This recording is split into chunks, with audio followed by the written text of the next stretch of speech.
We're finally here. We're already finally here, and I cannot wait. We have been building this up for a couple of weeks now at the time of this video's production, and get ready to hear my thoughts on possibly the darkest novel in the New Jedi Order series of Star Wars, and possibly the most gravest and the most depressing one as well. Um, Now, let's see. Let me just give you a brief summary of what's going to happen inside this according to the publisher summary. And I will mention that this is Troy Danger's Troy's first novelist in the Star Wars saga and the Star Wars universe, and he does great here, especially since it's the second most controversial novel to many people. And what I mean by that, it's also not only one of the second most controversial novels. Vector Prime beat that with The Death of Chewbacca and how that turned out. It also came out at a very uncomfortable time, and along with that, it's also one of the longest novels of Star Wars, clocking in at 624 pages. So, yeah, when you're hearing this, like, this is going to be the guy's first attempt to write a Star Wars novel, especially being the turning point in the New Jedi Order series. You have to bring your A game to this, and you need to do something really big, really epic, in order to get people hooked. Because at this point, while we have seen characters get killed off, we haven't felt that tension for main characters throughout the EU and some of the main cast. This is initially erased by Star because of what happens in this novel. It is quite possibly the darkest novel in the New Jedi Order series, and probably the most depressing because of how everything is. Like, like, okay, let's start things out. It starts off with the Jedi sisters Illumina Ra and Numa Ra are attacked aboard the Nebula Chaser by the Yuuzhan Vong's newest creation. It's a weapon against the Jedi, the Voxant, genetically engineered eight-legged ferocious beasts. These creatures have rudimentary connection to the Force that allows them to effectively hunt Jedi. The slobbering, acid-blooded monsters stalk the Jedi sisters Numa and Illumina Ra, killing Numa, a tragedy that we know what will happen to Illumina Ra way later down the road in a series of novels. And um, Numa is killed by the Voxen, but Illumina escapes with her corpse, and that really shows, like, wow, right out of the first few pages, you already kicked us in our emotional heartstrings and kicked us in the gonads. So yeah, that's pretty much how things start off. And at the time of this event, everything's getting worse and worse for the New Republic as they are losing more systems. The Yuuzhan Vong are reaching the core worlds. They're specifically reaching Coruscant. However, the New Republic is starting to gain some victories in the Vogue battles on planets outside of Coruscant's solar system. And Lando Calrissian creates Yuuzhan Vong Hunter battle droids that are designed to look similar to the Yuuzhan Vong warriors to mock them and inspire hatred, which is a bad idea, especially since the Yuuzhan Vong are very passionate. These these Yuuzhan Vong Hunter droids come equipped with weapons powerful enough to destroy the Yuuzhan Vong's Vonden crab armor, making them a significant resource in the war against the invaders. So let's see. The Yuuzhan Vong have done what many with the New Republic Senate loudly declared impossible, but was most privately feared was inevitable. They have come within striking distance of the galactic capital. War Master Yuuzhan Vong Law continues to demand the surrender of the Jedi, this time targeting helpless refugees should the Order not comply. Leia Organa Solo entreats the Senate for support, but finds only political paralysis, framing the war as being chiefly between the Jedi and the Yuuzhan Vong. Senator Schiss polarizes the Senate by labeling the standoff as a Jedi affair and insists that the New Republic does not have the resources to intervene. This sets off a quagmire of a debate in the government, and Boris Vila, the chancellor at this time, I believe, let me check, the chief of state, if you also want to call him that. Yeah, he's the chief of state. Truly avoids taking a stance until he can better assess which way the winds of the political fortune are blowing. So wait until something happens. That's basically what he just said. Under Luke Skywalker's leadership, the Jedi have erected a new secret base codenamed Eclipse, hidden deep in the galactic core. Because, like the novels have said, they're being hunted down. And while this is all happening, they have the Voxen to deal with. The galaxy now turning on them, since now the Yuuzhan Vong will demand less hostilities, or else they'll destroy everything unless you hand the Jedi Order over. So, anyways, Jedi scientists, I'm not even going to try to pronounce their names since I can't, research the Yuuzhan Vong Yamsmosk, trying to determine a weakness in the bioengineered telepathic combat coordinator. While a live Yamsmosk sample, however, their progress is stalled. Luke prioritizes these studies as well as an analysis of the Voxen carcass, and the scientist determines that the Voxen is cloned from a primary template, a Voxen queen, and that its natural force attunement comes from its genetic roots as a Vongsker from Macreer, I think. I'm not good at pronouncing this. And Force attunement is basically someone that has a higher above average than the Force, but is not strong enough to be Force sensitive, which is something Han Solo also is, since he's been around so many Jedi and has been around them, and it's kind of affected him. So that's what Force attunement is. We never really got deep into exploration about that, but ultimately it's like they have some connection with the Force, just not as big as Jedi's and Sith have. None grows increasingly irritated by the Yuuzhan Vong's command, especially now that the warlord has taken Vringer as his trusted advisor. The mysterious Vringer offers unerring advice on how to challenge the Jedi and on his past failures to continue to tarnish his reputation.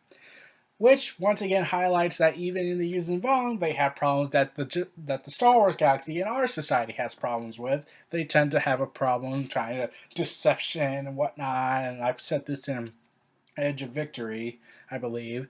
Law dispatches Honor to Coruscant to address the Senate in a diplomatic bid that Law knows will fail. When Honor arrives at the capital, the chief of staff sees Law's intent by sending an inflammatory speaker. It's evident the Yuuzhan Vong seek to split the Senate. This shakens his resolve, and he speaks out. This helps his resolve, and he speaks out against the invaders in support of the Jedi. Shes, eyeing the chief of staff's post, quickly suggests that Yuuzhan Vong that the Bothans must be assassinated. Okay. And later on, the Yuuzhan Vong are getting worse and worse with their Voxen creatures. So like realizing that the Voxen strikes are becoming more common, Luke worries that the Jedi children aboard the Adventure may be vulnerable. He recalls the ship to Eclipse, but does not trust broadcast communications. He instead sends Han and Leia to contact the ship and supply travel coordinates. With more and more Jedi falling to the Voxen threat, Anakin Solo suggests, and Luke Skywalker agrees, to send a Jedi strike team to the world ship at whatever, Mechor, to destroy the Voxen cloning lab. The idea faced some resistance, mainly from Han Solo, who rightly believed that the mission was dangerous and was unwilling to send all three of his children right into Yuuzhan Vong territory, and also Jacen Solo, fearing that this would tip the Jedi over to the dark side if they did such an aggressive approach. However, Jacen Solo is convinced by Anakin Solo to go ahead and let's do this. Has no time for this introspective philosophy talk, but he needs Jacen's help to forge a battle meld among the Jedi team assembled in order to give them an edge against an overwhelming foe. So, the members include Jaina Solo, Jacen Solo, Anakin Solo, who is the leader of this whole strike team. They're accompanied by the now vengeful Illumina, Lobaka, Tenel Kai, Talia Vila, Genner, Tessar, Krasvov, Sov, Bilahara, Aluha Kor. I'm trying my best to pronounce these names. I can't. Three other people, and Zeke. As Honor leaves Coruscant, he hears word that the Jacen and Jaina Solo are twins. something with the great religious ramifications among the Yuuzhan Vong. When Honor communicates this to Tisan Von Long, the War Master realizes he must tread carefully, for the presence of the twins may erode the Yuuzhan Vong's morale and sway the priest caste to the belief that Jedi are favored by the gods. Already an undercurrent of Jedi worship is weaving its way through the heretics among the shamed ones. Law does not need the Jedi further defiled. He intends to capture the twins. Lando pilots acts as a traitor to the Republic, because that's his specialty, to convince the Yuuzhan Vong force led by Duman Yat that he has brought them Jedi in exchange for his homeworld safety. The Vong take the Jedi, but the latter group, after passing behind enemy lines, escape with the help of the Yuuzhan Vong Hunter droids. Yuuzhan Vong Hunter 2-1S and Yuuzhan Vong Hunter 2-4S, and use the ship that they were captured aboard, the Exquisite Death, to reach Makor, or Makir. And Kor and one of the Yuuzhan Vong Hunter droids are lost during the team's escape, staying behind to hold back the enemy, so right before they even get there, they're already losing members. After landing aboard a Yuuzhan Vong world ship, where the Vuxen are being cloned, called Baanu Rass, they encounter the captured Dark Jedi Lil Plo and Wilk, and let's see, they sense the presence of other Jedi on board held captive by the Yuuzhan Vong. This leads to an intense disagreement regarding a change in plans. Anakin weighs in his option and agrees with Jason's impassioned pleas to risk the mission to save the lives of the prisoners. The Liberty Jedi turn out to be Darksiders, Luna Plo, the Night Sister, and the Wilk of the Shadow Academy. They strike an uneasy alliance with the Jedi in an effort to survive. So this shows, in my opinion, one of the strong points of the New Jedi Order series, the fact that this is not just a war of attrition, this is not just a standard war, but this is a galactic war, showing that one galaxy is having to put aside their differences to team up against a common enemy, and this includes people who want to learn the ways of the Sith and are part of the dark side. So, in fact, you have Jedi's and light side users and dark side users teaming up begrudgingly in an effort to fight back against this common threat. Really shows that if they, I'll talk about that in Unifying Force. I don't want to spoil my opinion of how things should end. But, I'm ultimately going to go there. So, when they do this, and the Tal Gallo system, the rally forces of the New Republic and the Jedi attack a Yuuzhan Vong flotilla en route to destroy a refugee convoy. In the attack, Tisan Vong comes to learn that the Jedi interest in Yam's and he warns his forces to be especially vigilant in the protection of the war coordinators. Law launches battle plan Coruscant, pinches herself with the Yuuzhan Vong ships attacking from Reese and Bolas. Jedi Sabasireta succeeds in capturing a live Yalmask at Rens. The organism refuses to emit signals for Dana and whatever to study, but they eventually are able to cobble together a successful Yalmask jammer. Also, according to the strike team, Luke Skywalker wanted to who volunteered himself for the mission, but Anakin rejected his offer on the grounds that he was too valuable to the Republic and the Jedi, as well as being too important and strong for the Yuuzhan Vong to consider taking alive. And also the fact that they would buff up security if they found out Luke Skywalker was leading the charge. And considering that George Lucas said, no, Luke Skywalker, Leia Organa, and Han Solo are to be protected, that should have been the best option. Luke Skywalker going with them should have been the best option. Oh, man. That came back to bite them very badly. On board the Baanu Rass, the Jedi strike team continuing to pursue the Vuxen Queen is waylaid by casualties in a deadly running defense by hordes of Yuuzhan Vong led by Amanar. And, well, let's just say this. Everything starts to go to hell. Let's see. Using the knowledge of the world ship, Plo and Wilkes guide the strike team, but are perpetuated when they discover that the Jedi have no escape plan. So, yeah. In order to escape, they steal a ship and injure Lubaka and abducting the wounded Ron Artul and then LTD, Lobaka's translator droid, in the process. Anakin becomes severely injured during one of the many confrontations with Voxan forces. And during this huge climactic battle, Talia wants to kiss Anakin Solo, but then says no because I want you to come back and then I'll give you this kiss. And Anakin says, soon then? And she says soon when he gets back. And, well, yeah, you should have done that kiss because, later in the battle, he ends up sacrificing himself to hold off the wars while the remainder of the team goes after the Voxan Queen. Right after Anakin achieves complete oneness with the Force, his presence is felt by Luke and Leia. His death reverberates through the Force, hitting Luke and Leia hard. The Strike Force, devastated by the demise of their leader and fellow family member, is momentarily split as Jacen and Jaina argue over differing course of action. Jaina trends perilously close to the dark side in her anguish as she recovers her brother's body. Jacen takes command of the last half of the strike team, ordering the Strike Force to secure a ship and escape while he proceeds to stalk and kill the Voxan Queen. Though successful, Jacen is captured by the Yuuzhan Vong. So, yeah. Initially, like, Vergen helps out, but then turns on him because it turns out to be an elaborate plan. So, yeah, everything just went to hell afterwards. And Jaina is closing in close to the dark side, and there's no sense of hope here. You're feeling this despair, the grip, the tension. Like, Anakin Solo is dead, their leader is dead, and, well, I was pissed off when Anakin Solo died, and I'll get to that in a moment. But,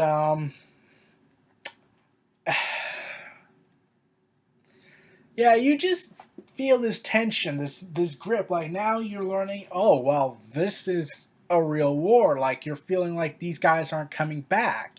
More people are getting killed, more people are dying, and more main characters from the old EU are just subjected to death than just the main characters like Chewbacca was. So Mara So back to Coruscant, Mara Jade instinctively realizes that her child, presently on Coruscant under the Solo's care, may be in danger if Han and Leia are consumed by the death of their youngest son. She and Luke rush to Coruscant, but they run headlong into advancing Yuuzhan Vong conquest. Their vessel is shot down and they crash intact into the city planet's artificial western sea. So while this goes on Coruscant, Shist, the traitor to the New Republic for the Yuuzhan Vong, attempts to kidnap the infant Ben Skywalker for War Master Tristan Vong Law. Leia Organa senses Anakin's passing and is deeply grieved at the loss of her youngest child. The Yuuzhan Vong invasion on the city planet begins, and let's just say this is where the second controversy happened. Okay, this was released in 2001, a month after a certain event that we will never discuss. But Yuuzhan Vong ships come in and crash their ships into Coruscant's buildings, specifically skyscrapers. Wow! I mean, like, forget the political stuff, forget anything political or tragic events. Like, at the time this happening, like, oh, wow! Like, that is just bad timing. Like, even the author expressed regret over publishing this and writing this all down when 9/11 happened. So, the fact that this happened is, well, yeah, yeah. Uh-huh. Like, if you want to go to the uncomfortable corner, now's the time. So, the Yuuzhan Vong invasion has begun on Coruscant. During this, Shiss is chased down by Leia after her failed attempt at kidnapping Ben, but Shiss nevertheless escapes and regroups from the Vong. Luke and Mara Jade, like I said, get shot down during the battle and are almost killed had it not been for the Millennium Falcon saving them. So even if they tried to establish tension, like if the internet was as big as it is now and word had got out of what George Lucas had demanded as an edict, you wouldn't have felt the tension here. Chief of State is killed, meets his end when Vong forces led by Roman Zakor raid the Imperial Palace, and he sacrificed himself with a proton bomb blast, initially in order to kill Yuuzhan Vong, who, thanks to Wenger, sees through the plan and stays off of Coruscant at the time of the explosion. The chief of staff, even though I don't know if he has any military experience, took about 25,000 Yuuzhan Vong with him to hell. So, yeah, um, yeah, that was honestly badass. Anakin Solo going out was the second top badassery in the New Jedi Order series. Chewbacca will always be number one on that because it took a moon to crush him. Anakin Solo took out how many Vong achieving oneness with the Force, and now the Chief of Staff takes at least 25,000 Yuuzhan Vong with him with a proton blast.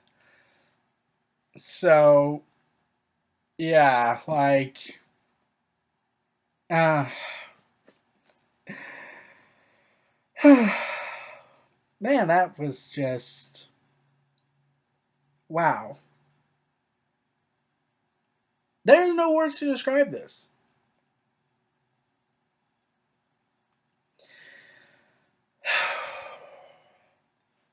The survivors, specifically the adult Solo, Skywalkers, and their friends, escape Coruscant, looking, despite the catastrophic loss of the New Republic's capital, for a better tomorrow to the war. So, let's get into the behind the scenes. Like, this was Troy's first novel in the Star Wars universe, and he has done well with, and everyone considers this to be one of the best stories in the expanded universe. The second, my personal favorite in the New Jedi Order, with the Unifying Force at a close second, and Vector Prime in third. Specifically, Vector Prime was the shot in the arm that you needed, and Unifying Force was the epic conclusion, yet Star by Star was the turning point, and also the most shocking and most depressing ones. Like, remember how Edge of Victory ended out with Ben Skywalker being born, and you feel all this hope, like, oh man, this is going to work out for them in the end, and then this storyline happens, and then you feel that despair riding all over you, and you can't help it. The theme of the third New Jedi Order hardcover was sketched out in the early storyline as occupation. Development notes state by hardcover number 3, we should have about 75% Jedi left, 25 having been captured or killed by the Yuuzhan Vong. Now, it was originally had pitched that Jacen's soul was intended to be killed off in this novel, rather than Anakin Solo.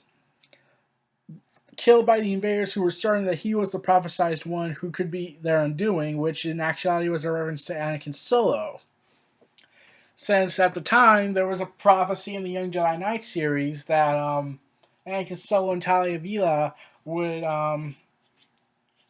have this power to stop the great tragedy from happening, which is the Yuuzhan Vong. And also, along with that, Kyle Katarn was originally slated to be killed off, but this scene was removed at the last minute in order to leave LucasArts free to do what they wanted with him in the next game in the Jedi Knight series they had announced at the time of this book's publication. So, yeah, this was a sign to say, yeah, this was gonna be very, very big. And in the New Jedi Order interview published in the New Jedi Order Unifying Force, the editorial director of Del Rey expressed some regret over the timing of the novel with the fall of Coruscant coming so soon after the September 11 attacks, because, like I said, there are scenes where Yuuzhan Vong ships are crashing into skyscrapers, and 9/11 happened, so a month beforehand. So yeah.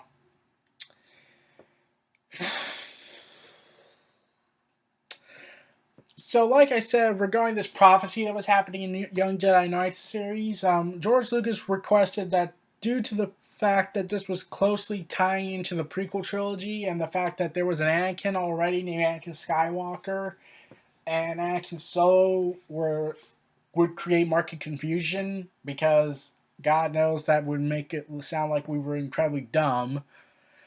Like, they're two different Anakins. Like, they have different last names. They have different personalities. George Lucas requested that the prophecy be removed altogether and the central Solo changed from Anakin to Jacen, thus sparing Jacen's life but ensuring Anakin's demise. Now, the common myth at this point was the fact that, oh, did George Lucas order that Anakin Solo get killed off? Well, I did some research, including there's a Mythbuster article about that online somewhere, saying that George Lucas did not order the death of Anakin Solo. He just said, do not make him the main hero of the story. Like, you can do whatever you want with him, but just do not make him the hero of the story. We can't do that. Like, we already have Anakin Skywalker, so we can't do this. So, yeah, this specific story had major impact and major lasting changes in the overall Star Wars expanded universe. Like, for instance, the capture of Ron Arthrul under the hands of Loma Plo and Wilk, which set up an A-plot to the Dark Nest trilogy, also written by the same author. Jason Solo's capture under the Yuuzhan Vong would begin Jason's path to the dark side for the events of Legacy of the Force through the actual portrayal of Jason's teaching under the Yuuzhan Vong would later take place in the New Jedi Order Traitor. Alima Ra's downfall to the dark side, which would be betrayed in the Dark Nest trilogy and later on in Legacy of the Force, had been foreseen by Luke Skywalker following the loss of Alima's sister Numa. So she would also get killed off way later in the storyline, like in Legacy of the Force, I believe. And Talia Vila, yeah, like the less we talk about her, the better. Let's just say this: she doesn't get her happy ending in the end. Like, this could be because the expanded universe was killed off way before we could get that happy ending, but ultimately, she would not get a happy ending. Her life would never be the same after this. Like, she's been shaped, she lost the love of her life, and well, yeah, everything is all hell for her. And now with this death of her lover, the Yuuzhan Vong personality of her will start to conflict with her, trying to take over. And not only is this novel really famous, but it's also famous in the fanfiction community. Because there are a lot of stories that try to make their own interpretation of, well, what if Anakin Solo survived that fateful chapter in the Star by Star series, in the Star by Star book? Like, everyone always portrayed, oh, what happens if Anakin Solo survived?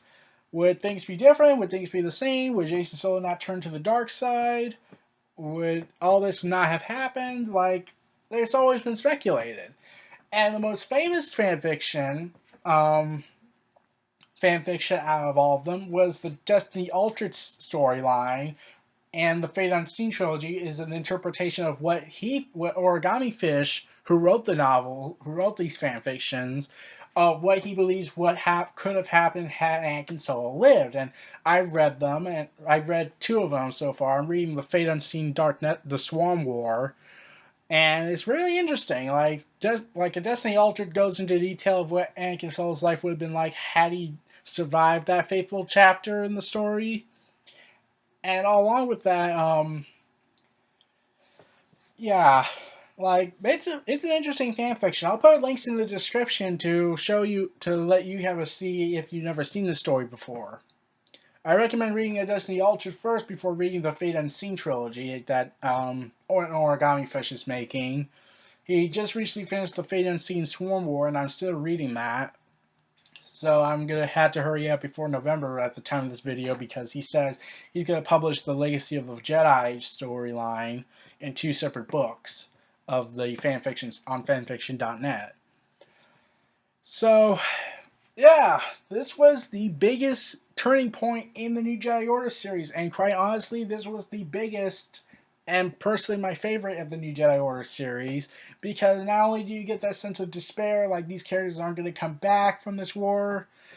However, there was a criticism regarding the audiobook version. The audiobook version excluded the entire invasion of Coruscant, which means they just scrapped a huge major part of that chapter. And my personal beef with Anakin Solo's kill-off is, well, it's not the fact that they killed him off, it's the fact that they built him up for, like, God knows how many books. Like, even when he was born, they started building him up. Like, he was described as the most powerful Jedi to be born from Leia and Han. He was described as the next Luke Skywalker by Corran Horn, a Jedi Master, who literally called him in one dialogue scene saying, oh, some people say you're the next Luke Skywalker. And I'm like, wow, you just said it. Like, I'm all for bluntness with your storytelling, but, like, Wow! And then they had the Young Jedi Knight series, which was centered around Anakin and Talia.